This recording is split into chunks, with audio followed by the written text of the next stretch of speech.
We are Patty and Ellis Fitzwalter, and we started H.E.A.L in 2018 in order to spread awareness about the opioid epidemic. We lost our son to a heroin and Xanax overdose in 2014. And at that time, we were completely unaware that there was an opioid epidemic.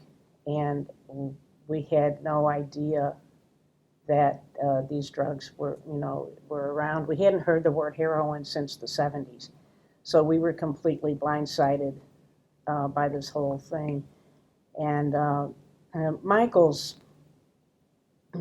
he was, I know you asked me to tell you about H.E.A.L, and that's how we got started. So I think I want to tell you a little bit about Michael right now. He was a great kid. I mean, he was funny and fun-loving, and he was smart, and he was a normal, typical kid. You know, there was no issues, no problems at all. We had a great time. You know, all four of us, our daughter and Michael and the two of us, you know, go on vacations and things like that. And it wasn't until middle school when Michael began to show signs of some problems. He became extremely rebellious, and he wouldn't listen to us. He didn't want to go to school. He didn't want to do his homework. And, you know, we, at the time, of course, thought this is typical teenage stuff, and you know, we'll get through it.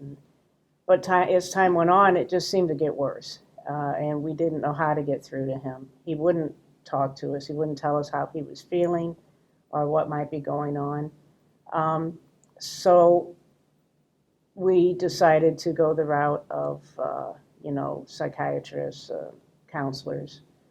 And long story short, they ended up diagnosing him with ADHD and bipolar disorder and oppositional defiant disorder. So this was an arena we were thrown into that we didn't know anything about, and it scared us to death. Putting him on medications was not something we ever wanted to do, and I'm sure that these medications are necessary for a lot of people and do help a lot of people. However, in our case, I don't think so. I don't think they helped him. I think it might have put him on the road, on the path to drug abuse. That's my opinion. I could be wrong because we really don't know, you know. So, you know, looking back, I kind of feel like it might have been severe anxiety all along that was his issue, and that we didn't know how to deal with and recognize. None of us did. So anyway, he began to self-medicate using marijuana around the age of 16, and that, of course, that was against our wishes.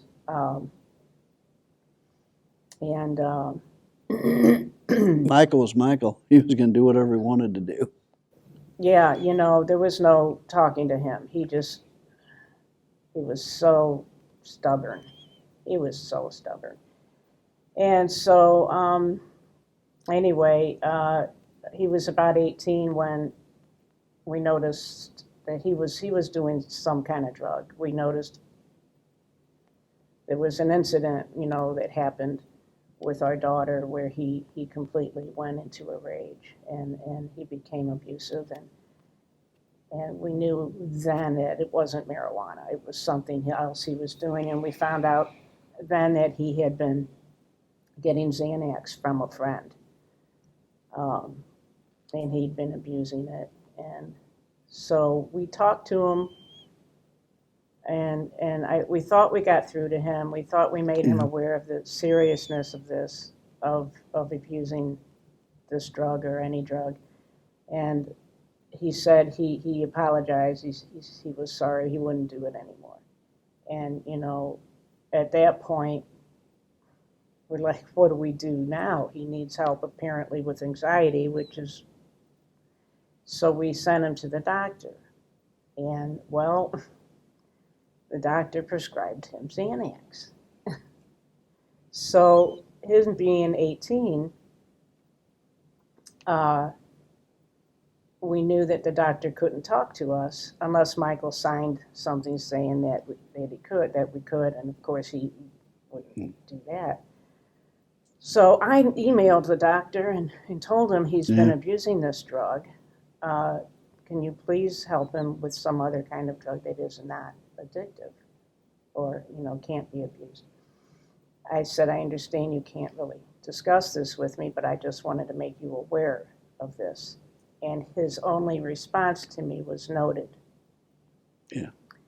So he at one point said, I can't be having this conversation with you. Mm-hmm. Because Michael was 18 and HIPAA laws. So. And according to his records, Michael wasn't abusing the drug because he wasn't asking for a prescription sooner than when it was due. He was just going to the street or going to his friend and getting it when he ran out of his own. So, as far as the doctor knew, according to his records, he couldn't prove any abuse of it. And in today's arena, going to the street for pills, very dicey. Well, yeah, especially today, especially since the advent of fentanyl. Since then, back then it was heroin. Now it's fentanyl, which is a game changer. But anyway, so then we found out Michael was abusing heroin one night when he totaled his car, and we got a phone call from the police. He was in the hospital, and he was lucky that he didn't injure himself seriously or someone else. But one of the officers that night told us that he'd been doing heroin, and that was how we found out about this whole thing, that there was heroin in our community, that people were dying all around us from it, that it was an epidemic. It hadn't been in the media yet. We watched the news all the time and read the paper, and we thought we were up on things, but we weren't. We had no idea. So anyway, the next 4 years was spent in and out of rehabs, and Michael finally, after the second time through rehab, said he didn't ever want to do heroin again, and he didn't, as far as we knew, but he began to drink alcohol. And his drinking became heavier and heavier as time went on. And I was going to speak to him about rehab again when on Monday, August 25th, I came home from work and I found his body. Yeah. And it was apparent to her that he was too far, had happened much earlier than that. I knew that he was gone. I knew that he'd been gone probably since the night before. I wasn't in the habit of waking up in the morning to go to work and then checking on him. Which now I would tell somebody to check on him because we didn't understand that once a person quits the drug or is in recovery, if you want to call it that, with Michael, that the chance of relapse is so high. We didn't realize that. We didn't know that. We were so ignorant. We thought, well, it's just a matter of choice. He quit. He decided to quit, so he quit. Yay. Well, it's not like that. It's not that easy. Mm. And we were not aware of that at the time. And so I didn't check on him when I went to work. He was sleeping, and I let him sleep, and I left, and I went to work. And we worked all day, and well, he'd been gone probably since the night before, and I knew that. And so there was no point in trying to resuscitate him, that he was gone. So anyway, that was the hardest day of our lives. needless to say. And then Ellis, you tell how after that story. Well, we were ashamed because of the stigma that surrounds substance use disorder. So for a year and a half, we sat silent. We didn't even discuss with our family what took Michael's life. It wasn't until about a year and a half later when DEA came out with their Strategy 360 program, and St. Louis happened to be one of the trial programs that they were going to do it. They started it off in 4 cities as a trial. So when we seen an article in the paper about that, I reached out to the DEA because they were looking for community leaders, law enforcement, the public, just to get involved. So I called them up and they sent a couple agents over to our house, talked to us for a couple hours, and pointed us in directions that we could help. One of them was an organization called Walking for Wellness. And through Walking for Wellness, we became aware of NCADA at the time, which of course now is Prevent+Ed. We've met some really amazing organizations along on our journey. We officially formed H.E.A.L in 2018, February 2018, I think, was when we actually got our nonprofit status and that. But for a long time, it was, it was just kind of a grassroots organization that we were, doing any kind of funding of it, ourselves and that. And, through the support of Prevent+Ed and the encouragement of Prevent+Ed, we just kept it going and doing awareness walks, setting up events at tables, just trying to educate the community.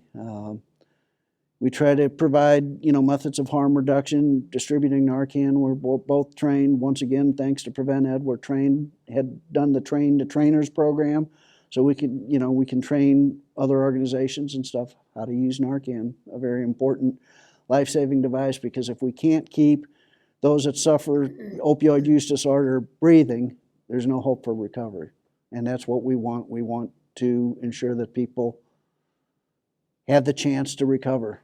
No matter what we do, we're not going to bring Michael back. And that hole will always be in our heart. But, maybe we can prevent others, and that's what our mission and goal is. It's proven time and time and again prevention works. So hopefully we can head it off at the, before the substance use even starts. Contrary to our name, you might think we only deal with heroin, but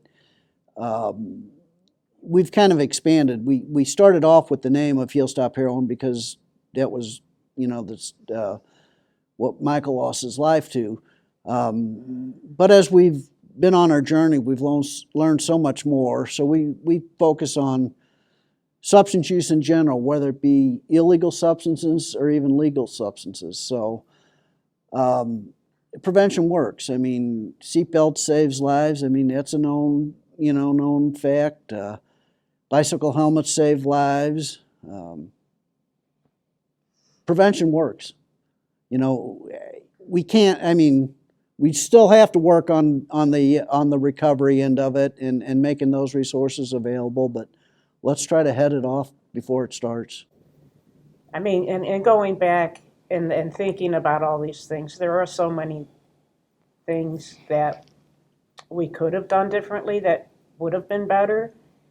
And I used to beat myself up at first about all that, thinking about all of it, constantly running through my head. If I would have done this, or I should have done that, or and all the would haves and could haves and should haves. It was killing me. So I had to come to terms with it, as anybody who loses a child does. I had to come to terms with that and realize that we did the best we could with the knowledge that we had. a word of advice for people that are going through this.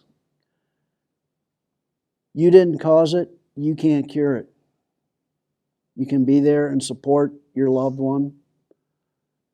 And hopefully they will get to a point where they're ready to address it. Because it does need, they need to be behind their recovery. One thing I want to say is, I heard this from a recovering addict, and it stuck with me. And it means, if you think about it, the meaning of it is incredible.